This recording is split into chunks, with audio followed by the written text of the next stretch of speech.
What's up, guys? My name is Adriel Rivera, and I make music in my shed. Join with me today is somebody else who also makes music in my shed. Rehabilitated Menards manager, Adriel and Pres, Washington. Yeah. Yep, that's me. Rehab was tough. We got through it. Rehab was tough, but addiction was tougher. You know what I mean? Yeah. So Making that consistent paycheck. yeah. Oh man, I miss it. I miss the consistent paycheck part, Yeah. Not the Yeah. Menards part. not the Menards part. Yeah. How was like, what would you rate Menards? Well, see, the real problem is like it's not a Menards problem. It was a me problem. You know? Okay. It was really a me problem. Yeah. Like overall, it's probably a decent ass job. Well, but- I'm letting you know that with all the stuff that I built like in my orchard, right? yeah. I got all that stuff from Home Depot, Yeah. not Menards. If it makes you feel any better. I mean, yeah. There you go, man. Which, by the way, guys, I built an orchard right next to my studio, right outside of my studio. It's cool. Maybe I'll put a picture in here somewhere. But like, yeah, I installed gutters on the studio to catch rainwater, and then that rainwater goes into a rain collection barrel, and then that rain collection barrel is gonna irrigate all the trees in my orchard. I only have one tree right now, but the rest of them will come in the fall, and I'm very excited. It's a cute tree. It's only one, but it's cute. Yeah, it's peach tree. Yeah. Yeah. So hopefully peaches next year. We'll see. Got to keep them maintained. I'm not expecting a lot of peaches next year, but because I want to give it a good foundation, some nice proper pruning, making sure it's a strong, small tree. And then when it's time for peaches, it'll put on hella peaches and like they'll be the best peaches. Anyway, enough about peaches. What are we doing today? Today, we are here to talk about the lyrics to your new song that I know the name of. Sheesh. You were gonna stay on the go, right? Yeah. Yeah. Yeah. All right. Yeah. No. Exactly. I didn't even know you knew it. Oh, I didn't, but I just came up with it right now. Yep. All right. So this is Stay on the Go With 2 exclamation points. with 2 exclamation points, all caps. Let's give you a little refresher of how it sounds like. Stay on the go. You won't know if you don't. Stay on the go. You won't know if you don't. Stay on the go. You won't know if you don't. Stay on the go. You won't know if you don't know if you. Feeling kinda old that I've never let these walls of mine uncomfortable, but there's something on the other side. Feel it in my bones. I was made for something more, so I go. You won't know if you don't.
Stay on the go, bro.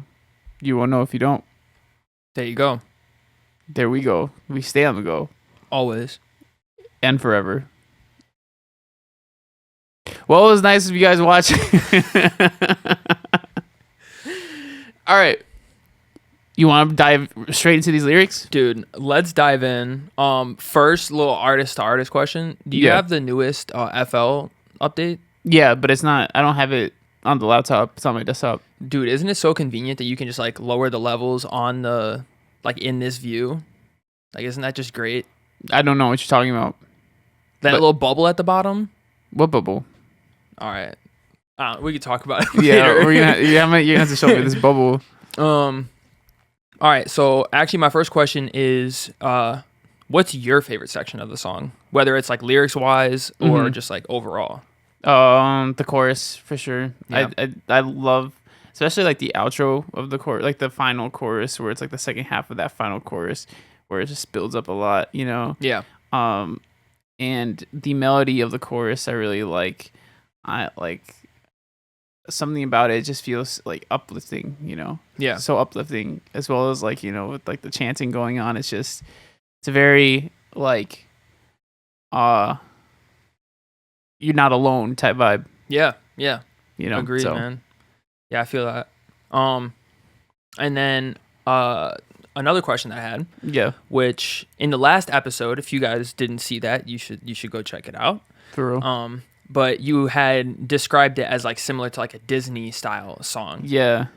What Disney movie or like what would the scene look like or something that this song would be playing? Definitely like the last, like I feel like the closing scene, you know, everything, the hero is like returned or something, or like, you know, like everything is just like back to like how it's supposed to be type of thing, you know, or something like that. Like I imagine like, you know, birds flying, people dancing in circles, everything like that, you know. That's what I would imagine with like the whole Disney part of it. You really painted that picture, dude. I saw that. Like I seen it. Like, Yeah. that looks good, bro. Yeah, right. Disney, what are we waiting for? Yeah, You know? Yeah, you got to get that sync license on here. Yeah. For real. I think that's sick. That's sick. But yeah, so yeah. And just to like elaborate on the whole Disney thing, when I was making this song, it reminded me of Morning in America by John Bellion. Not that like there's like certain elements to this song with the whole like humming of like the bass line and stuff like that. Oh yeah. As well as like that chant. I mean, it's a different feeling. Morning in America is definitely more of a like powerful like wake up type of like song, you know, like you know, it's like in your face. Yeah. While this one's more of an uplifting kind of sound. And they're two different songs, like, you know, minor similarities, but like I do know when John Bellion was making that project, he's a big fan of Disney. He's always wanted to work with Disney. I don't know if he actually has at this point now. He might have, because I've seen pictures of him at Disney. But like anyway, he like wanted the whole album to be like Disney-esque, like looking and like, you know, feeling. Yeah. And so just I'm bringing it up just because like that was just on my mind. I don't know how this ties into it together, but Right. you know, like that's John Bellion is an inspiration. Yeah. To me, it was, you know, or I mean he still is, but like I don't listen to him as much anymore. But you know, maybe that's where it stemmed from. Maybe that's where the song stemmed from. Who knows? Yeah. Somewhere deep down in my subconscious. Yeah, that I do hear that, and that does track. And I remember thinking that on the last episode. I was like, I feel like a John Bellion vibe, but I specifically felt like that John Bellion. And then when you said that, it reminded me of all of the cover arts and stuff that he did for that project. And I was like, yeah, like that really was a moment. And he really, because I remember him saying that the whole he wants to work with Disney thing. Yeah. And I thought that was super cool, and how he like tied it into all the aspects and everything. Right. I thought that was fire. Yeah, for sure. All right, man. Are you ready to dive into these lyrics? I'm ready for some diving, bro. Let's dive. Let's dive. All right. Ain't it kind of old that I've never left these walls of mine? What are you talking about? What are you talking about? You talking about moving? No. It's, I mean, anytime I talk about like I guess location, stuff like that in songs. So it's more of a metaphor. Like all of this is all just like metaphors for stepping out of your comfort zone. You Yeah. know.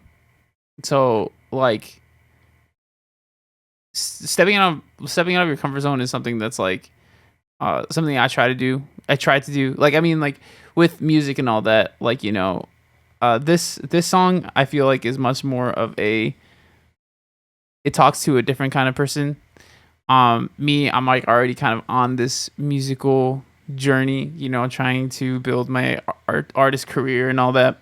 However, this would be a good song, like for somebody starting off, not knowing if this is something that they would want to even pursue or think could happen. Yeah.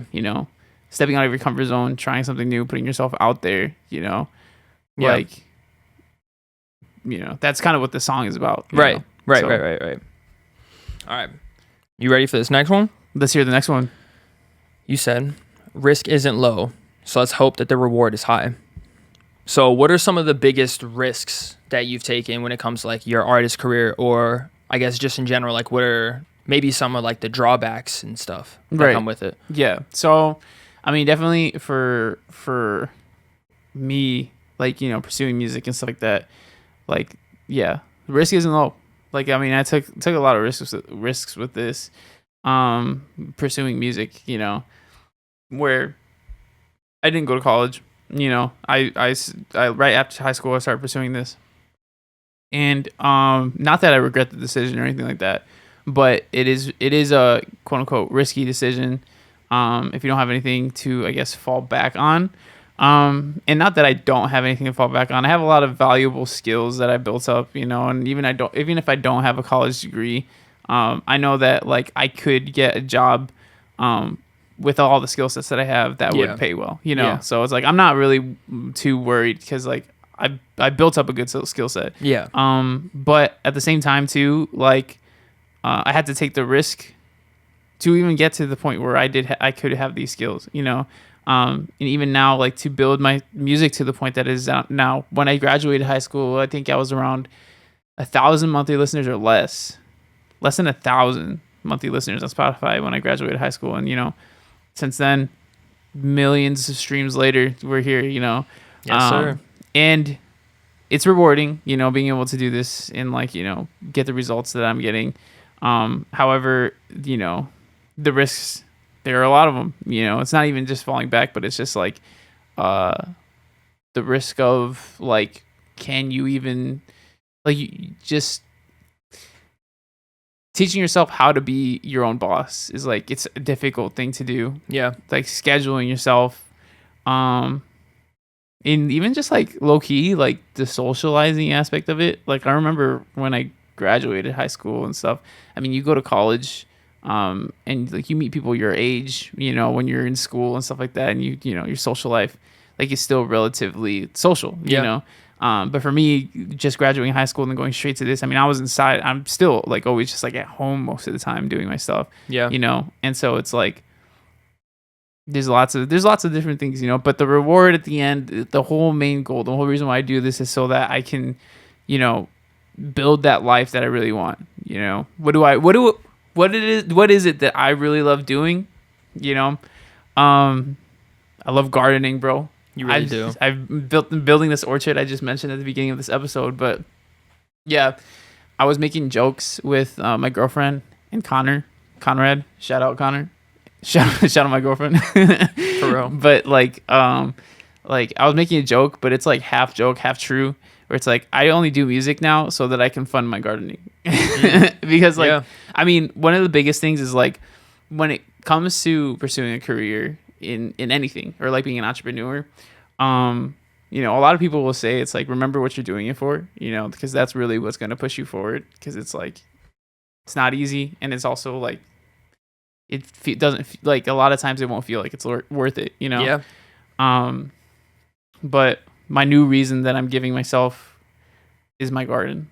I love my garden, dude. And like I'll say like over the summer it's been a little like I guess depressing almost.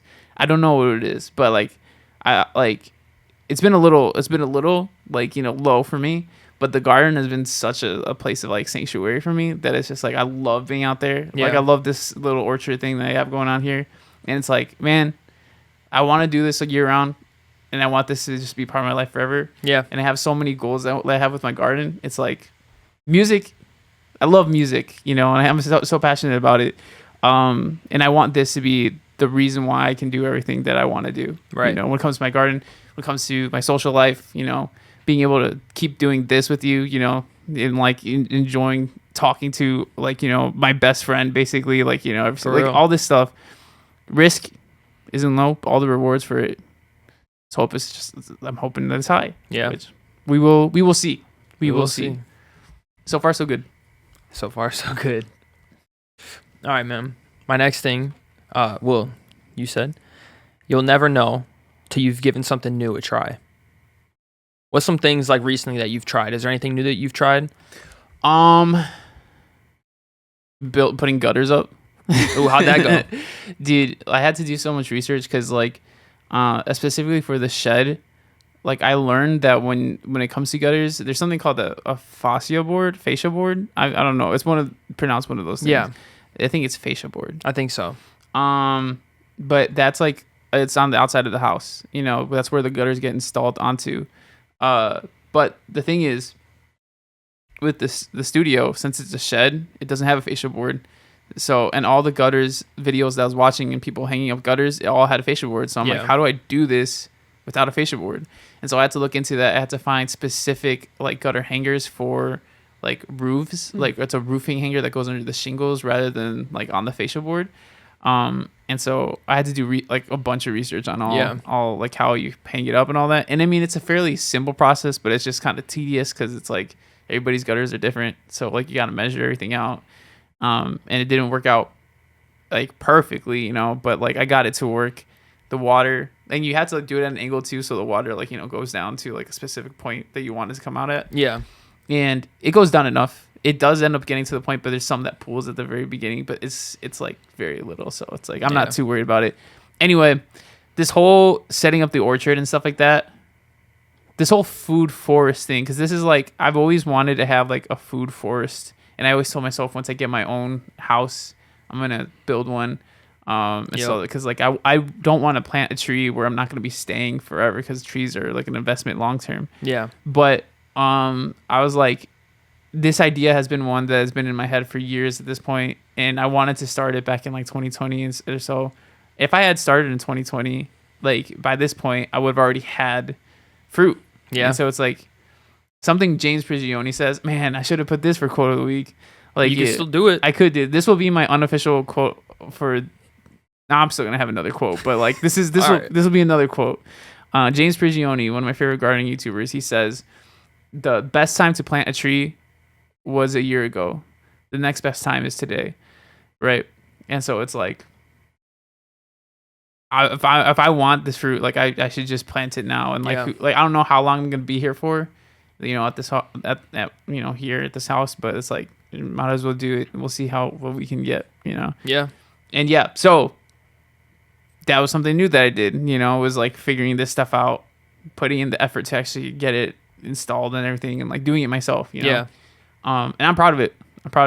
Not much of I'm much more of a digital person rather than a physical person, Gotcha. but like I like the fact that if it comes down to it, I can do the physical parts that I need to do too, Yeah. But yeah, I mean, in terms of like, that is like a much less, I guess, severe example of like, doing something new. Yeah. But there's like, when I wrote that lyric, the idea of like, stepping out of your comfort zone, Right. Playing, like, go play a show, maybe go, test ads that like, wouldn't normally test, and like, Yeah. learn that stuff, experiment. That's the kind of stuff that I was thinking of, Yeah. but yeah. All right, sweet, man. Thank you. All right, next thing. So, say it ain't so that the sinking feeling weighing down my soul is in control.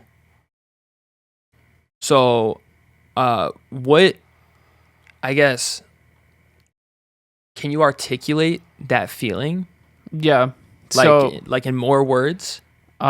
so like I guess a feeling of like I feel like hopelessness is too harsh of a word, but just kind of like unknowingness, limbo, a feeling of Mm, limbo. yeah. It's like you feel like nothing's really happening, but like you kind of want something to happen. Yeah. That's like my idea of what that was. Just to like a little off topic, still on topic but off topic. That lyric, that whole lyric, that whole section came about because like the whole "say it ain't so" part, when it like I sang that when I was writing the song. I sang that. I liked the lyrics and I liked the melody. I didn't know where it was gonna go, but I was like, I'm keeping this and we're gonna figure out how we're Right. gonna tie this all together. So Yeah. Build around that. yeah, Yeah. right. That's But sick. That's sick. Are you good at like, I think we've talked about this, Mm-hmm. so I don't want to like ask it again. But go ahead. Okay. Are you good at recognizing like that type of a feeling and like properly categorizing it and like acting accordingly, knowing that, hey, this is just like something that I am like constantly struggling with, but we got to move with it? Like, are you good at acknowledging it and moving forward, or do you ruminate in it a lot? I'm a big ruminator. Yeah, we might have talked about this before. I don't know if this specifically is what we talked about, but Yeah. I'm more of a ruminator kind of person, but I try to push forward and do what I need to do. Yeah. Um yeah. So yeah. Yeah. Cool. Cool. Cool. Cool. All How right. about you? Me? Yeah. I'm a big phases guy, and I work on things, pretty much everything in my life, in like phases. Yeah. And so like there will be a time where I feel something like that, like a limbo type of phase, and then there's other times where like I don't, that's not even like a concept in my mind, like I'm on go mode and like Yeah. not even worried about it. Right. Yeah. But then like the week after, for that entire week, I'll be like, I haven't done anything this month, Right. and what am I gonna do? And yeah. Yeah, and I'm the exact same way. Isn't it weird? Isn't it stupid? Why do we work like that? It's like why aren't we just always in go mode? It is stupid. Yeah. It is stupid. No, I know. It's like cuz like oh man, like yeah, I don't know what it is. You have momentum and then something happens and it's constant roller coaster, man. Yeah. Yeah. I was just thinking last week, I was like, man, like I don't really know where I'm at musically. Like I think the stuff I'm dropping is good, but like I want to drop better stuff. Yeah. And then I'm like, all right, well we'll just wait for this studio session that I got coming up on the weekend. We'll see what happens after that. And then after that studio session, I'm sitting there like writing songs. I'm like, dude, I'm great. What was I talking about last week? Like the music's better than it's ever been, Yeah. But I don't know. 2 weeks from now, I'm gonna listen to that song and be like, nah, it's bad, man. I haven't made a good song in months. Yeah, I But- guess you. Right. Yeah. Yeah. I don't know. That's how the Happening, mind bro. works, bro. Be What's- happening That's how our mind works, I guess. for real. All right. So you said, let me go, ignore the plan, and demand to change the plot. So, this is more like, I'm not going to use a word to describe it because I can't. But are you a person that more meticulously plans things, or are you more of like a go with the flow or like roll with the punches type of vibe? I think I'm both. I like to plan things out, and when I do have a plan, it's nice because I feel like a sense of direction. Mm-hmm. Plans do give you a sense of direction. You know that saying, you fail to plan, you plan to fail. Yeah. I mean, I believe it. Like, to an extent, it's like, yeah, when I do have a plan, works out like, it helps. But at the same time, go with the flow also is another thing that I feel like has its benefits. Deadlines are deadlines. They make Yeah. you do stuff, you Yeah. know? And so when you do have deadlines and you kind of are going with the flow, although it is like more, I guess, stressful having to cram everything, you get it done. And it's like, Yeah, I don't know. There's again just pros and cons to it. Obviously, like stress isn't great. And so like, but I definitely do think the philosophy of going with the flow is one that I like though, because it's like life isn't planned, Yeah. you never know what's going to happen. And so like, I feel like going with the flow is like a natural state to be in. Yeah. But yeah, no, I feel like it's a bit of both. Yeah. That makes sense. What do you think? I would say I'm primarily like a planning person. I like a good plan. Mm-hmm. And yeah, I mean, it depends on like what specifically we're talking about. Cause like a lot of things, I don't like planning out like minutia, but like big projects or like when I'm going to be doing something. Like for instance, my days, I normally don't have like a sense of like what order I'm going to do what in until the day of. But like I know all the things I want to do. And then it's like, all right, do I want to do this first? Do I want to do that first? I don't know. But like I just need to have all these are getting done today. Yeah. And then I just block them, fit them in wherever, Yeah. But I like that. Thank you, bro. Thank you, bro. It makes me feel like I have freedom, Mm-hmm. which That's true. I mean, I do have freedom. Yeah. But yeah, makes me feel like I have more freedom. Yeah, I get you. That's what I got for the questions, man. Is there anything that you want to touch on? Sheesh. Let me think, because there are. Oh yeah. So, just some little random fun facts about the song, the chanting part, where it's like, what the heck do I even say? Stay on the go. You don't know if you don't. So that, I came up with that melody when I was working on the instrumental for the song, as I usually do, and I liked the melody, and so I was like, I know I want to do this, and I later realized this is a little, I don't know if I should say personal. This is just like a little inside little joke between me and my girlfriend. I don't know if I want to share this. It's not even like a bad thing or anything like that, but it's just like, it's one of those like sentimental things where it's just like, maybe I just save this for us, maybe I don't say it out loud. All right, man, save it for you. I'll just say this. Ended up realizing that melody, or not specifically the melody, but the cadence of it and like the timing of it is like almost exactly the timing and melody of a little goofy song that me and her made up together. And I think like subconsciously I kind of followed along with that rhythm, with that timing. And I realized it like later on after I had already like written it and stuff. And so yeah, and I was like, oh, I didn't mean for that. Yeah. But like, but there's that. And it's funny because like we've made jokes about me actually making that into a real song. And so in a way, I guess it's kind of like a real song now. Yeah. So. You didn't play this for her yet? No, she hasn't heard it yet. So we'll see if she, catches on to that at all or not. But yeah. That's cool. Yeah. And I think that's like, I really don't have much else I think about this song necessarily. Another fun fact, my little brother, this is the second song that my little brother's singing on that's released. He was singing on Darling Don't You Know, now he's singing on this song. There's another one that I have him singing on that has never came out because I just never released it, and it's too old at this point that it's just doesn't fit me now. Yeah.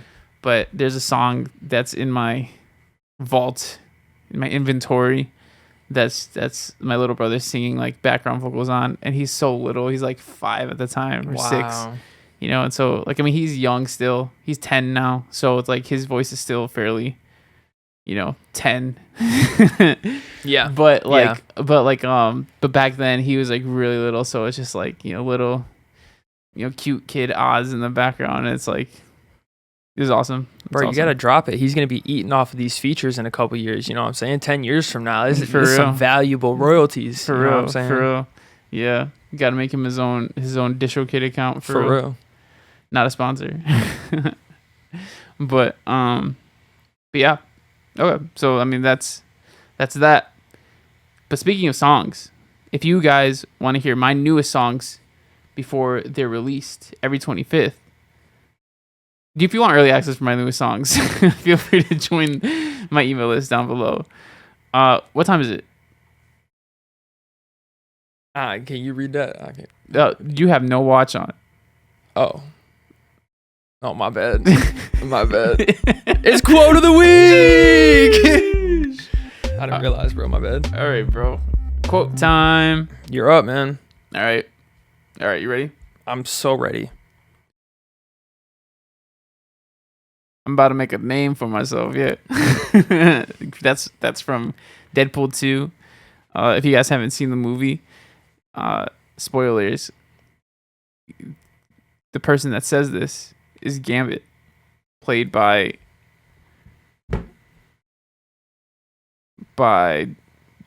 Terry Crews. Yup. Yup. Boy, did he make a name for himself that day. For real. Yeah. Just kidding. It's Channing Tatum.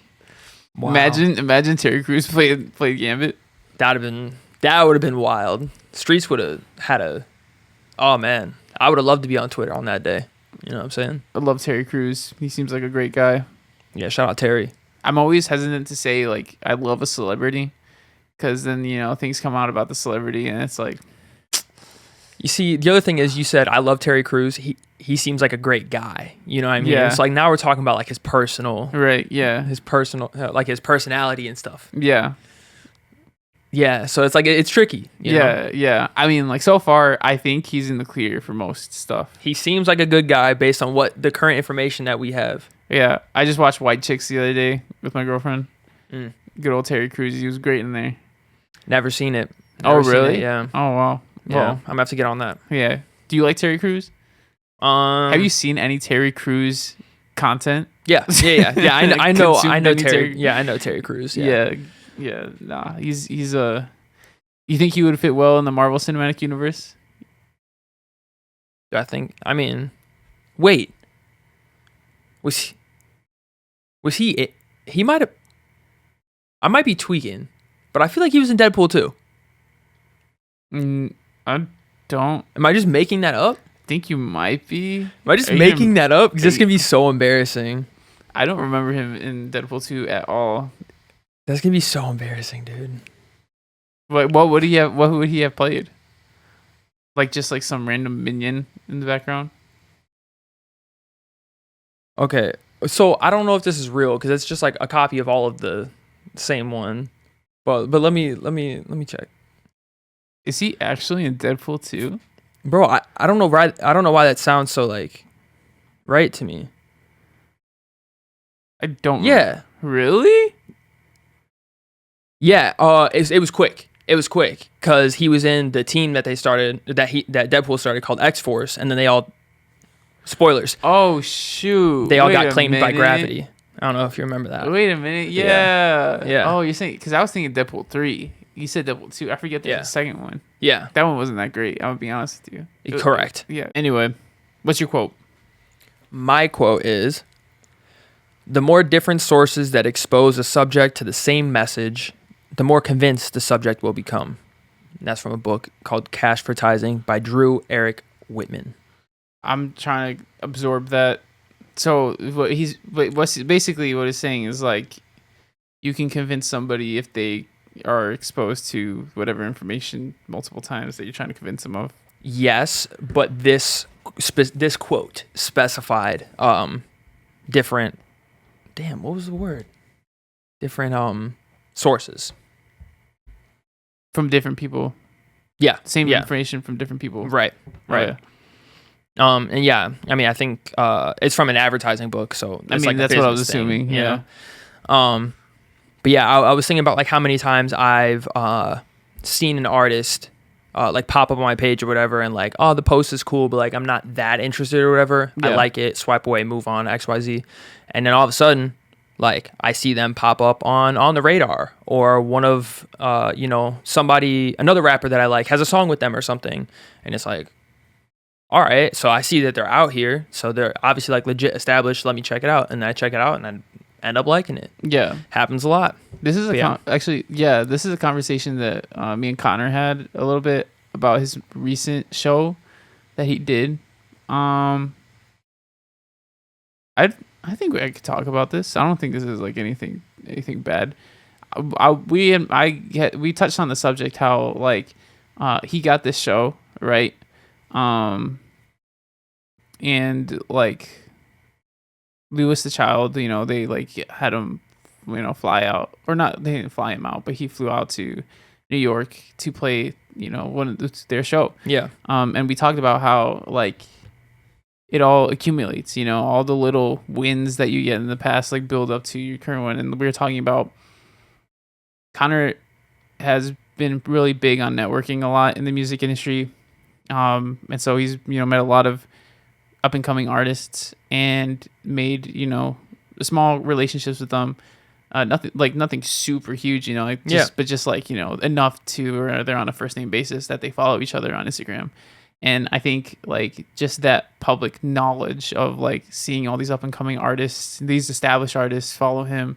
When it came to that show, the credibility behind seeing like all these people like, following this one guy, like I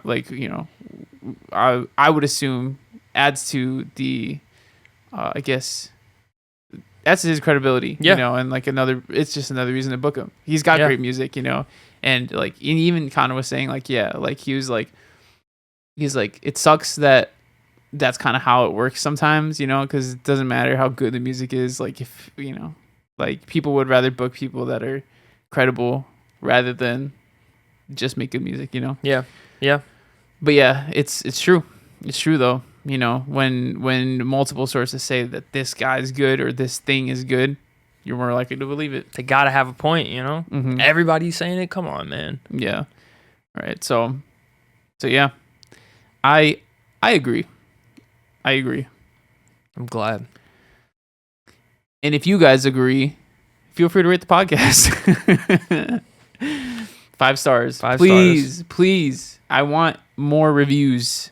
Because you know what happens when I get more reviews? More people can find this podcast. I actually don't know if that's true. I don't know how anything works in terms of podcasts and algorithms, but I'm assuming it helps somehow. It's got to. So please, if it doesn't help at all, it makes me happy. So if you guys want to make me happy, feel free to leave a 5-star review. It makes me happy too, guys. But not as happy as I am. It's probably true. This has been Tegan James Preston Washington III.